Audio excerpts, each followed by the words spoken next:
Hello students, class 12th का हम matrix की एक्सरसाइज 3.1 करेंगे। आज शुरू करेंगे। मैट्रिक्स क्या होता है? मैट्रिक्स इज ए रेक्टेंगुलर अरे ऑफ एलिमेंट्स। एलिमेंट्स को लिखना है इस तरह, रेक्टेंगल में लिखना, ठीक है। जनरल फॉर्म्स की किस तरह से होती है? A11, A12, A13, A14 so on, A21, A22, A23, A24, फिर A31, 32, 33, 34 सो ऑन, इस तरह से। जो ये हॉरिजॉन्टल होती हैं इनको बोलते हैं रोज, और जो वर्टिकल होते हैं इनको बोलते हैं कॉलम्स। एक मैट्रिक्स में कितनी रोज हैं और कितने कॉलम्स हैं उसको बोलते हैं ऑर्डर ऑफ मैट्रिक्स। सपोज हमने इस तरह से लिखा m क्रॉस n, ये इसका ऑर्डर हो गया। मतलब इस मैट्रिक्स में m रोज हैं और n कॉलम्स हैं। कहीं पे लिखा होगा 2 cross 3 means 2 rows and 3 columns, ठीक है जी। तो ये कुछ डेफिनेशन इसकी मैट्रिक्स की क्या होगी और ऑर्डर ऑफ मैट्रिक्स क्या होता है, ठीक है। नंबर ऑफ एलिमेंट्स कितने हैं मैट्रिक्स में, ऑर्डर को मल्टीप्लाई करके जो आएगा उतने उस मैट्रिक्स में क्या होंगे?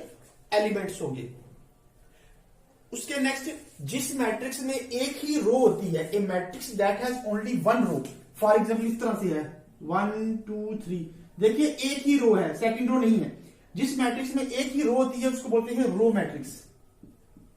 और जिस मैट्रिक्स में एक ही कॉलम होता है, देखिए 1 2 3, कॉलम इसमें एक ही है, रो चाहे 3 है लेकिन कॉलम एक ही है। जिस मैट्रिक्स में एक ही कॉलम होता है उसको बोलते हैं कॉलम मैट्रिक्स। तो रो मैट्रिक्स और कॉलम मैट्रिक्स आपको क्लियर हो गया होगा। जिस मैट्रिक्स में one row, that is row matrix, and that matrix that has only one column is called column matrix, ठीक है। अब आपका जो फर्स्ट क्वेश्चन है, इन मैट्रिक्स, ये आपको एक मैट्रिक्स दिया है, आपको बताना है इस मैट्रिक्स का ऑर्डर क्या है। देखिए, जो हॉरिजॉन्टल होती है वो रोज होती है और जो वर्टिकल होते हैं वो क्या होते हैं? कॉलम्स होते हैं। अब आपने बताना है कि इसका ऑर्डर क्या है, मतलब ऑर्डर इसमें रोज कितनी है और कॉलम कितनी है। तो रोज कितनी है इसमें, देखिए एक रो ये आ गई, एक रो ये आ गई 2 और एक रो आ गई 3, मतलब इसमें 3 रोज हैं। और कॉलम कितने हैं? 1 2 3 4, 3 क्रॉस 4। तो इसका ऑर्डर क्या आ गया? 3/4, 3 क्रॉस 4 इसका जो है ऑर्डर हो जाएगा, बिकॉज इसमें 3 रोज हैं। देखिए ये R1 होगी सपोज आपकी, ये R2, ये R3, और इस तरह से ये C1 C2 C3 और C4, 3 रोज हैं, 4 कॉलम्स हैं, इसलिए इसका ऑर्डर क्या बन जाएगा? 3/4। अब नंबर 2 पार्ट जो इसका है उसमें है इसमें एलिमेंट्स कितने हैं। या तो आप एलिमेंट्स काउंट कर लीजिए, या फिर मैंने बोला आपको कि ऑर्डर को मल्टीप्लाई करोगे उतने ही एलिमेंट होते हैं। तो 3 को 4 से मल्टीप्लाई करोगे कितना आएगा? 12। तो इसमें एलिमेंट्स कितने होंगे? 12 होंगे। अगर आप काउंट करोगे 1 2 3 4 5 6 7 8 9 10 11 12, तो भी 12 ही आएंगे, ठीक है। अब नंबर 3 जो है ये भी बहुत ईजी है। आपने इन एलिमेंट्स में बताना है कि ये एलिमेंट, इन एलिमेंट्स की यहां इस मैट्रिक्स में क्या वैल्यू है। तो जर्नल जो है आपको ध्यान रखना है, ये A11 A12 A13 A14 ये फर्स्ट रो है, फिर A21 22 23 24 ये सेकंड रो और ये थर्ड रो। ये जर्नल में इस तरह से होता है AIJ, पहले वाला I दूसरे वाला J, ठीक है। अब हमें इसमें बताना है A11। देखिए तो A11 कौन सा होता है? A11 ये फर्स्ट वाले को भी बोलते हैं A11। यहां पे हमें A13 चाहिए, तो ये कौन सा होगा? A12 A13, ये A13 है। यहां पे A13 में कितना दिया? 19, तो इसकी वैल्यू क्या आ जाएगी? 19। हमें फिर बताना है A21। अब देखिए A21 कौन सा होता है? ये A21 है। यहां पे इसके कॉरेस्पॉन्डिंग कौन सा है? 35, तो इसकी वैल्यू हो जाएगी 35। A33 कहां पे है? ये A33 आ गया 9 16, तो यहां पे A33 कहां पे आ गया है? तो इसकी वैल्यू क्या होगी? -5। A24 सेकंड रो का फोर्थ एलिमेंट है, 2 1 2 2 2 3 2 4, इसकी वैल्यू क्या आ जाएगी? 12। और A21 2 2 2 3 उससे एक कम, तो इसकी वैल्यू क्या होगी? 5/2। तो आपको सिर्फ जनरल फॉर्म पता होनी चाहिए, उसको कंपेयर करके आप उसके एलिमेंट लिख सकते हो। अगर इसके अलावा कोई आपको एलिमेंट पूछा हो, आपको बोला हो A44 लिखना है, तो फिर आपका क्या होगा? A44। सपोज अगर आपको बोला है A44 लिखो, तो A44 यहां पे आपका आएगा ही नहीं, क्योंकि फोर्थ रो ही नहीं है आपकी। आपके पास रोज ही कितनी है? 3 रोज है, तो A44 इसमें दिया ही होगा। अगर आपको बोला है A33 ने पूछ लिया, A11 बोला है अगर आपको A11, तो A11 कौन सा है? First element, that is 2। तो इस तरह से आपका ये जो है क्वेश्चन नंबर 1 है।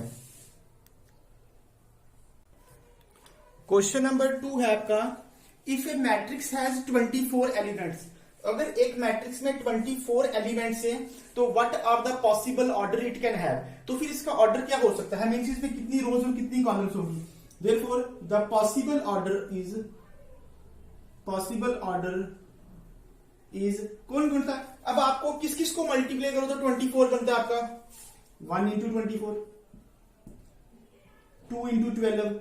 हो सकता है एक रो हो 24 कॉलम हो सकता है 2 रोज हो और 12 कॉलम हो। मतलब आपने वो सारी पॉसिबिलिटीज लिखनी है जिनको मल्टीप्लाई करके 24 आए। हो सकता है 3 रोज और 8 कॉलम्स हो, या 4 रोज और 6 कॉलम हो।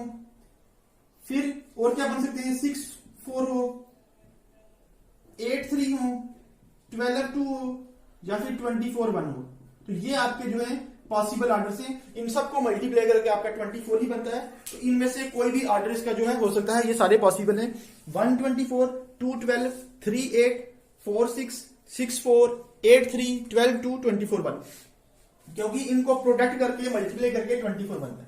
एक पार्ट आपका ये हो गया। अब बोलता है what if it has 13 element. अगर 13 एलिमेंट हो तो फिर ऑर्डर क्या होगा। अगर 13 एलिमेंट हो तो फिर ऑर्डर क्या होगा। 30 नंबर प्राइम नंबर है। अब आप बताइए कि किस किस को मल्टीप्लाई करके 13 बनता है। हो सकता है 1 इंटू 13 ऑर्डर हो इसका, एक रोज और 13 कॉलम हो, या फिर 13 इंटू 1। तो इसमें 2 ही पॉसिबल ऑर्डर बनेंगे।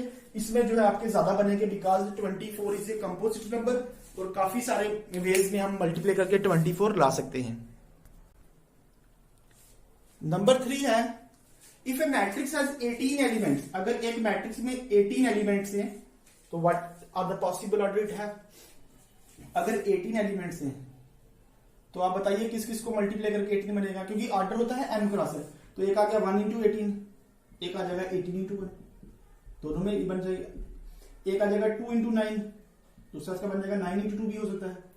3 इंटू 6, 6 इंटू 3, और तो कोई नहीं होगा। 4 के टेबल में 18 नहीं आएगा, 5 में भी नहीं आएगा, बाकी 6 और उसके आगे वाले में पहले साथ में लिख लिए। तो ये 6 ही केसेस हो सकते हैं। और नेक्स्ट बोलता है what if it has 5 elements.